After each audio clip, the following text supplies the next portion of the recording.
संघर्ष ही जीवन है। नमस्ते दोस्तों, एक बगीचे में एक बच्चा घूम रहा था। थोड़ी देर बाद आराम करने के लिए वो एक पेड़ की छांव में बैठ गया। तभी उसकी नज़र पेड़ में एक छेद पर पड़ी और उसने देखा कि उस छेद के अंदर एक तितली थी जो उस छोटे से छेद से बाहर निकलने के लिए संघर्ष कर रही थी और उस छेद को और बड़ा करने की कोशिश कर रही थी। थोड़ी देर तक ये देखने के बाद उस बच्चे को उस तितली पर दया आ गई और उसने उस छेद को और बड़ा कर दिया। छेद बड़ा होते ही तितली बाहर निकल गई और थोड़ी ही देर के बाद वह तितली गिरकर मर गई। बच्चे को यह सब देखकर बहुत आश्चर्यचकित हुआ और उसने अपनी माँ के पास पहुंचकर उसे सारी बात बताई।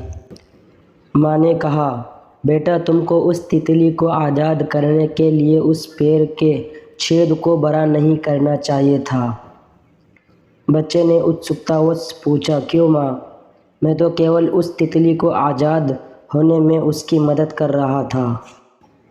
माँ ने आगे कहा, जब तितली उस छेद से बाहर आने के लिए संघर्ष करती है तो इससे उसके पंखों सहित पूरे शरीर को मजबूती मिलती है और फिर वह आगे अपने जीवन की कई समस्याओं का सामना स्वयं करने में सक्षम हो जाती है। लेकिन तुमने छेद को बढ़ाकर उस तितली को संघर्ष करने का अवसर ही नहीं दिया, जिससे बाहर निकलकर तितली किसी छोटी कठिनाई का भी सामना नहीं कर सकी और उसने दम तोड़ दिया। माँ ने फिर आगे कहा, संघर्ष को हमेशा जीवन का हिस्सा समझो और उससे भागने का प्रयास कभी मत करो, क्योंकि संघर्षशील व्यक्ति को अपनी मंजिल हासिल करने में दुनिया की कोई ताकत नहीं रोक सकती, क्योंकि उसके पास जुनून होता है जो उससे कोई नहीं छीन सकता।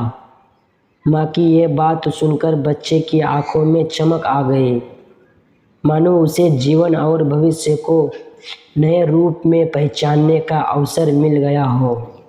दोस्तों, किसी विचारक ने क्या खूब कहा, समस्या वॉशिंग मशीन की तरह होती है। वह हमें कपड़े की तरह घुमाती है, खंगालती है और फिर बाद में सुखा देती है। लेकिन जब हम बाहर आते हैं तो साफ, सुंदर और हर प्रकार की गंदगी से बाहर आकर मिलते हैं।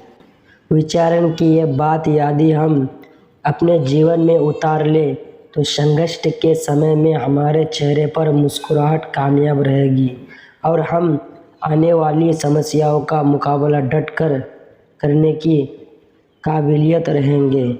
तो दोस्तों, कहानी कैसी लगी? कहानी अच्छी लगी तो कमेंट में बताइएगा और ऐसी ही कहानी सुनने के लिए हमारे YouTube चैनल से जुड़े। धन्यवाद।